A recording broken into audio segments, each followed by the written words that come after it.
सीतारामचंद्राभ्यां नमः। श्रीमद् वाल्मीकि रामायण अयोध्या कांड 97वां सर्ग। श्री राम का लक्ष्मण के रोष को शांत करके भरत के सद्भाव का वर्णन करना। लक्ष्मण का लज्जित हो श्री राम के पास खड़ा होना और भरत की सेना का पर्वत के नीचे छावनी डालना। लक्ष्मण भरत के प्रति रोष वेश के कारण क्रोधवश अपना विवेक खो बैठे थे। उस अवस्था में श्री राम ने उन्हें समझा बुझाकर शांत किया और इस प्रकार कहा, लक्ष्मण, महाबली और महान उत्साही भरत जब स्वयं यहाँ आ गए हैं, तब इस समय यहाँ धनुष अथवा ढाल तलवार से क्या काम है।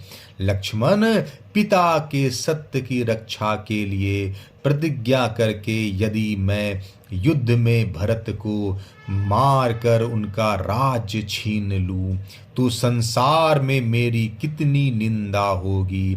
फिर उस कलंकित राज्य को लेकर मैं क्या करूंगा। अपने बंधु बांधवों या मित्रों का विनाश करके जिस धन की प्राप्ति होती हो वह तो विष मिश्रित भोजन के समान सर्वथा त्याग देने योग्य है, उसे मैं कदापि ग्रहण नहीं करूंगा। लक्ष्मण, मैं तुमसे प्रतिज्ञा पूर्वक कहता हूँ कि धर्म, अर्थ, काम और पृथ्वी का राज्य भी मैं तुम्ही लोगों के लिए चाहता हूँ। सुमित्रा कुमार, मैं भाइयों के संग्रह और सुख के लिए ही राज्य की भी इच्छा करता हूँ और इस बात की सच्चाई के लिए मैं अपना धनुष छूकर शपथ खाता हूँ।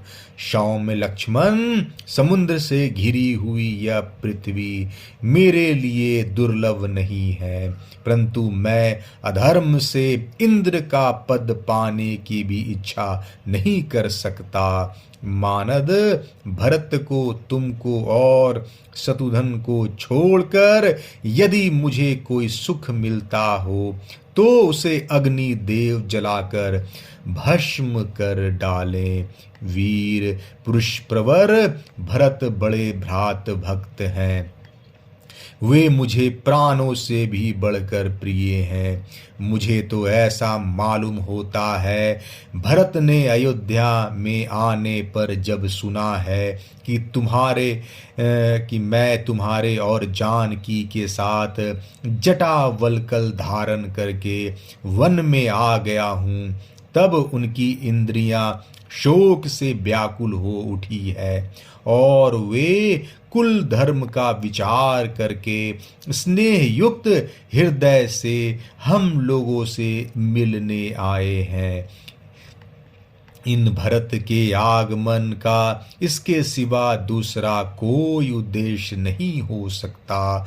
माता कैकेयी के प्रति कुपित हो उन्हें कठोर वचन सुनाकर और पिताजी को प्रसन्न करके श्रीमान भरत मुझे राज देने के लिए आए हैं। भरत का हम लोगों से मिलने के लिए आना सर्वथा समायोचित है। वे हमसे मिलने के योग्य हैं। हम लोगों का कोई अहित करने का विचार तो वे कभी मन में भी नहीं ला सकते। भरत ने तुम्हारे प्रति पहले कब कौन सा अप्रिय बर्ताव किया है जिससे आज तुम्हें उनसे ऐसा भय लग रहा है और तुम उनके विषय में इस तरह की आशंकाएं कर रहे हो। भरत के आने पर तुम उनसे कोई कठोर या अप्रिय वचन न बोलना। यदि तुमने उनसे कोई प्रतिकूल बात कही तो वह मेरे ही प्रति कही हुई समझी जाएगी। सुमित्रानंदन, कितनी ही बड़ी आपत्ति क्यों ना आ जाए, पुत्र अपने पिता को कैसे मार सकते हैं अथवा भाई अपने प्राणों के समान प्रिय भाई की हत्या कैसे कर सकता है। यदि तुम राज्य के लिए ऐसी कठोर बात कहते हो तो मैं भरत से मिलने पर उन्हें कह दूंगा कि तुम यह राज लक्ष्मण को दे दो। लक्ष्मण, यदि मैं भरत से यह कह दूं कि तुम्हें राज इन्हें दे दो तो वे बहुत अच्छा कहकर अवश्य मेरी बात मान लेंगे। अपने धर्मपरायण भाई के ऐसा कहने पर उन्हीं के हित में तत्पर रहने वाले लक्ष्मण लज्जावश मानो अपने अंगों में ही समा गए, लाज से गड़ गए। श्री राम का पूर्वोक्त वचन सुनकर लज्जित हुए लक्ष्मण ने कहा, भैया, मैं समझता हूँ हमारे पिता महाराज दशरथ स्वयं ही आपसे मिलने आए हैं। लक्ष्मण को लज्जित हुआ देख श्री राम ने उत्तर दिया, मैं भी ऐसा ही मानता हूँ कि हमारे महाबाहु पिताजी ही हम लोगों से मिलने आए हैं, अथवा मैं ऐसा समझता हूँ कि हमें सुख भोगने के योग मानते हुए पिताजी वनवास के कष्ट का विचार करके हम दोनों को निश्चय ही घर लौटा ले जाएंगे। मेरे पिता रघुकुल तिलक श्रीमान महाराज दशरथ अत्यंत सुख का सेवन करने वाली इन विदेह राजनंदिनी सीता को भी वन से साथ लेकर ही घर को लौटेंगे। अच्छे घोड़ों के कुल में उत्पन्न हुए ये ही वे दोनों वायु के समान वेगशाली शीघ्रगामी वीर एवं मनोहर अपने उत्तम घोड़े चमक रहे हैं। परम बुद्धिमान पिताजी की सवारी में रहने वाले यह वही विशाल काय शत्रुंजय नामक बूढ़ा गजराज है जो सेना के मुहाने पर झूमता हुआ चल रहा है। महाभाग, परंतु इसके ऊपर पिताजी का वह विश्व विख्यात दिव्य श्वेत छत्र मुझे नहीं दिखाई देता है। इससे मेरे मन में संशय उत्पन्न होता है। लक्ष्मण, अब मेरी बात मानो और पेड़ से नीचे उतर आओ।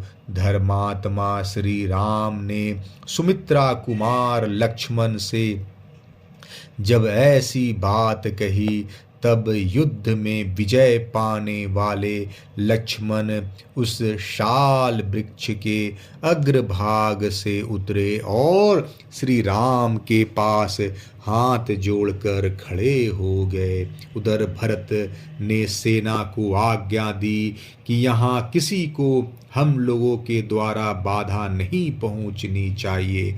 उनका यह आदेश पाकर समस्त सैनिक पर्वत के चारों ओर नीचे ही ठहर गए। उस समय हाथी, घोड़े और मनुष्यों से भरी हुई इक्ष्वाकु वंशी नरेश की वह सेना पर्वत के आस पास की 1.5 योजन 6 कोश भूमि घेर कर पड़ाव डाले हुई थी। नितिज्ञ भरत धर्म को सामने रखते हुए गर्व को त्याग कर रघुकुल नंदन श्री राम को प्रसन्न करने के लिए जिसे अपने साथ ले आए थे, वह सेना चित्रकूट पर्वत के समीप बड़ी शोभा पा रही थी। अयोध्या कांड 97वां सर्ग समाप्त। जय श्री राम।